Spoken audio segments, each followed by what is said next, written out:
talk about assessing objectives and assessing knowledge, remember, assessment is basically how can I tell that you're getting it?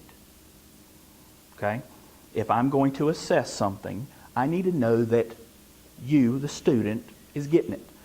And from an instructional design perspective, I need to show that they're getting it. I need to be able to show on paper that they are getting it and how I was able to say they were getting it. So that's where you get into a whole bunch of different documentation, forms of documentation and things like that. But in our field, there's tons of different ways to tell whether or not somebody's getting it. Obviously, the most common assessment that we see is the written tests, quizzes, things like that, things that we're used to seeing. Other things that go along with written tests, discussions, where you can provide discussions, fill in the blanks, those kind of things. Those, again, are your very fundamental, very basic assessments. But what are some other types of assessments that we can use? In our field, what are some other types of assessments? You did it in class.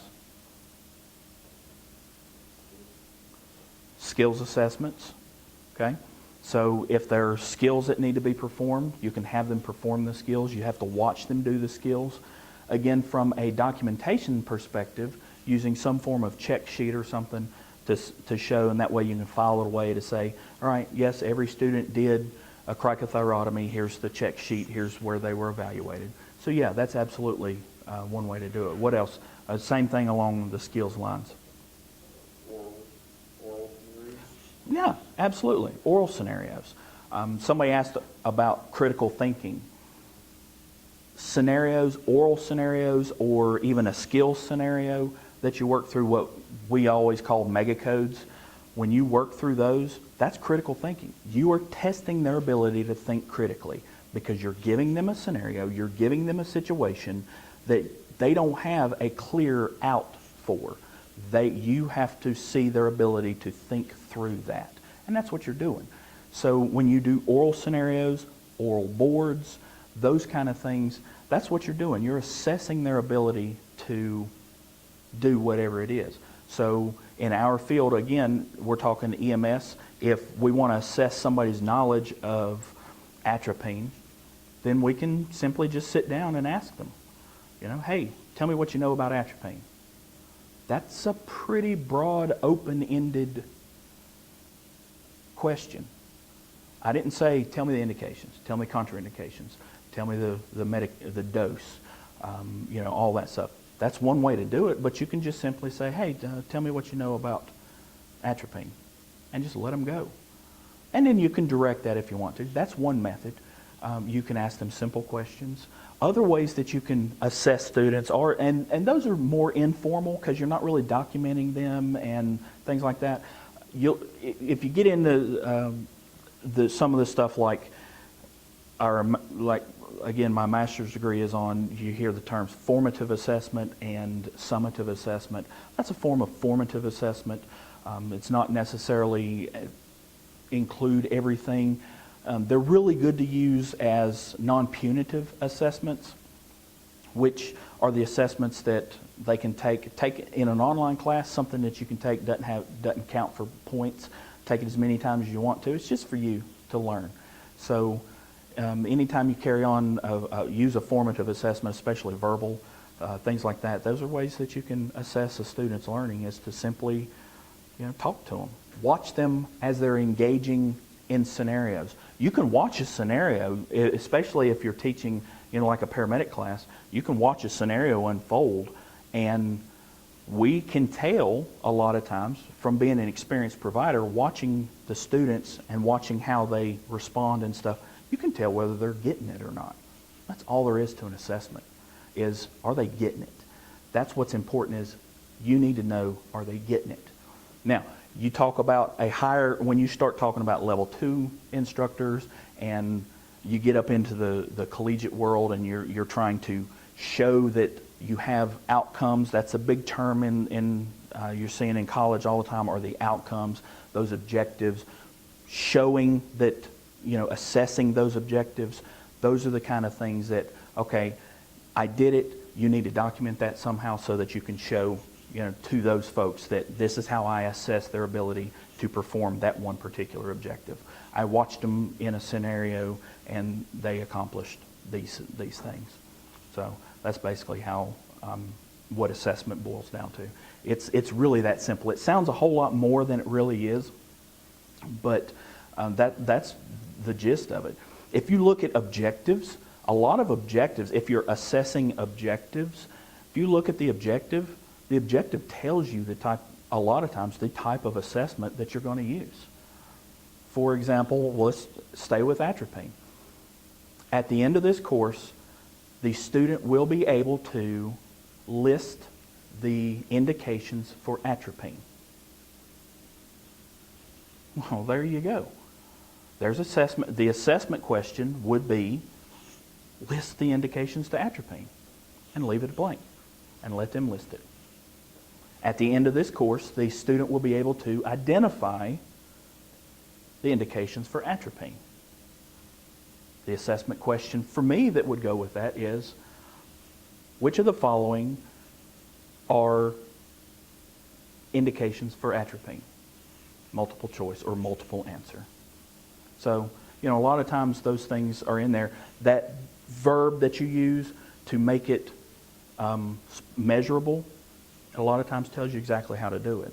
At the end of this course, the learner will be able to describe the indications.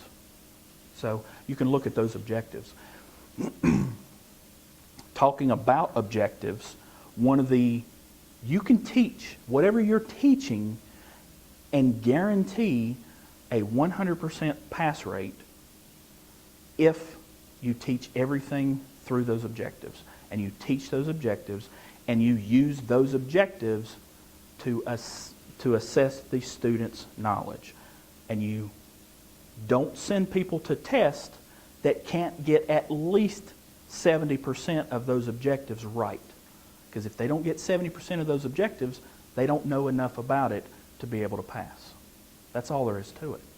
The objectives are written, they're right there at the beginning of the class, and they tell you what you need to cover. You cover those objectives, and then at the end of the class, it doesn't matter who writes the test, because that's predominantly what we still do, is we give them written tests.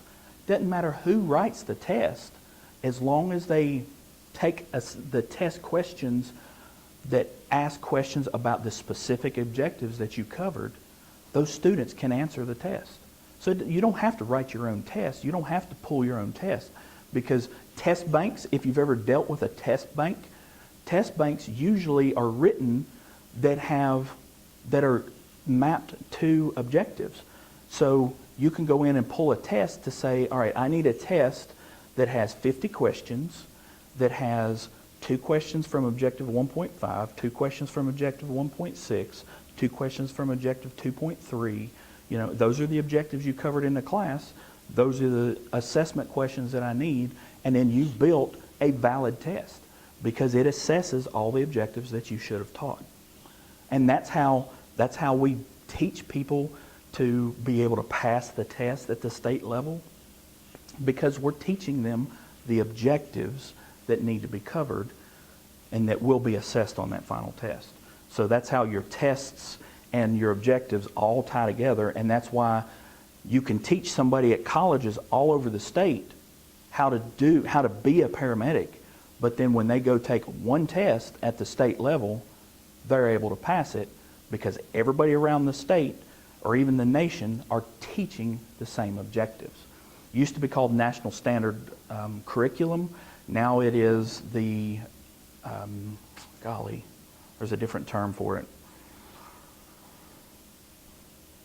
National Standards, I think. I'll have to pull that up for you. I can't remember exactly what it is. There's a different term for it now, but it just tells you what you need to teach, and those objectives are based off of that. So your test is the tests that you're sending your students to are based off of those objectives. Cover objectives. Any other question? Sure. When you were talking about the list of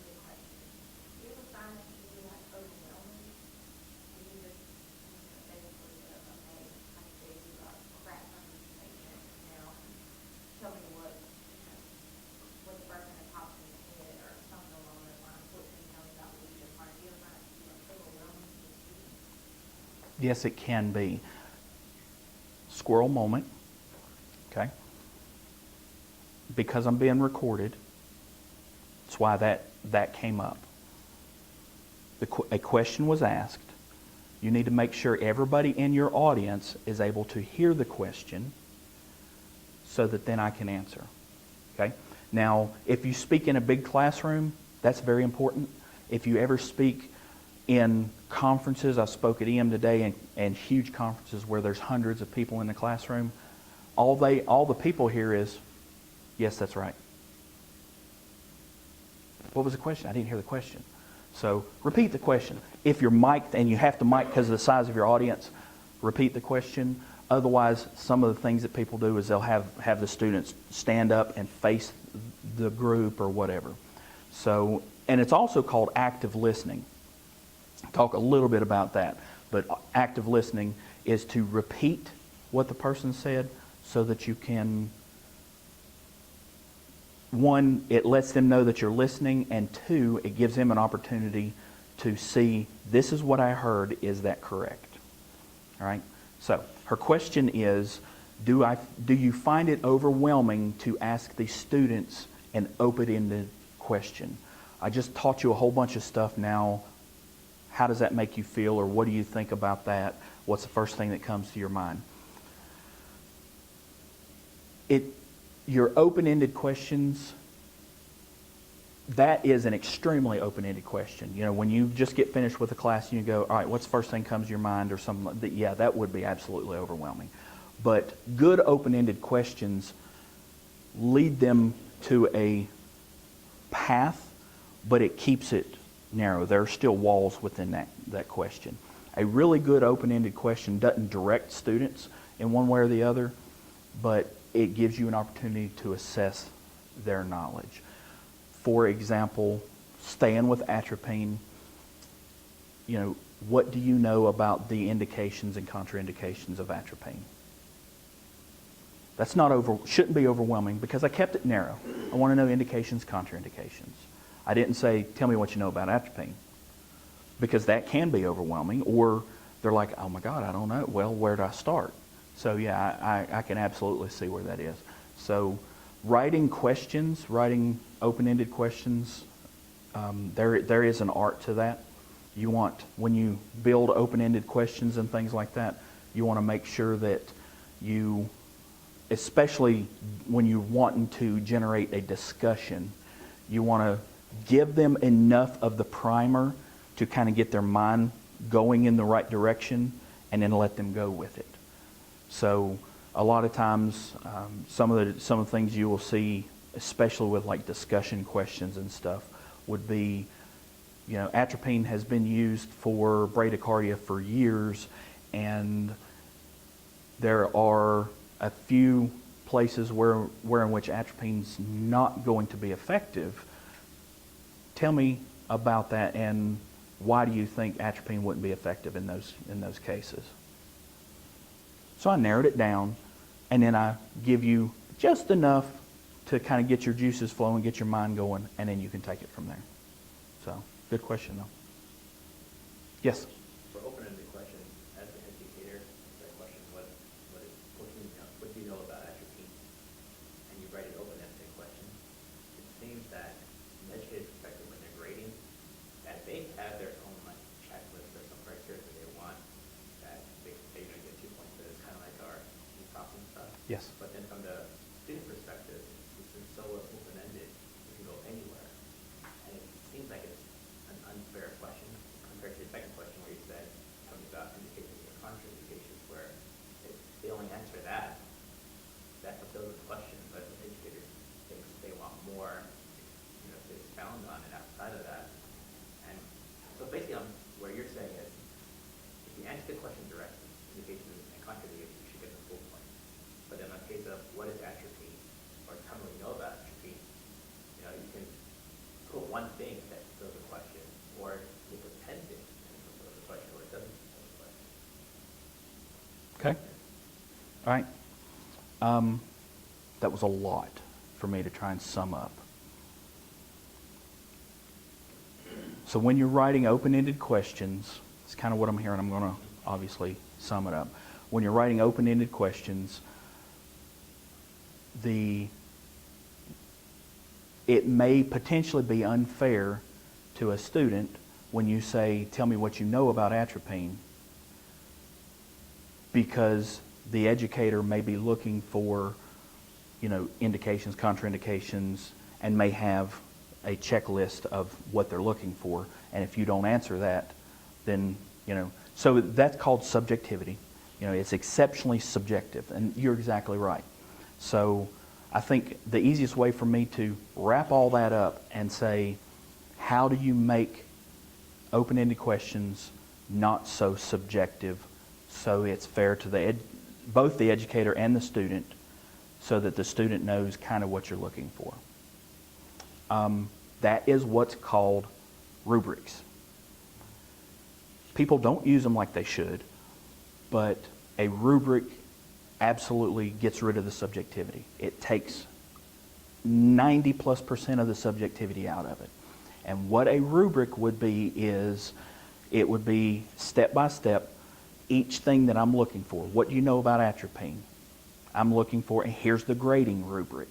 And the students are given that up front. They know, this is what I'm looking for. I'm looking for indications, contraindications, dosing, abnormal uses, whatever. Those are the things. Say there's 5 different things I'm looking for. That equates to 20 points per thing. If you get all the indications, you get all 20 points. If you get all the indications, you get all 20 points. Each indication equates to 2.5 points, whatever. And it breaks it down. So that then let's say you wrote the assessment question that says, tell me what you know about atropine. She has no clue anything about what you were looking for, but she can look at that rubric and go right through every answer and grade it. He can grade it, he can grade it, and she can grade it. And what happens is they all come up with almost the exact same grade. So what that is that's called reliability.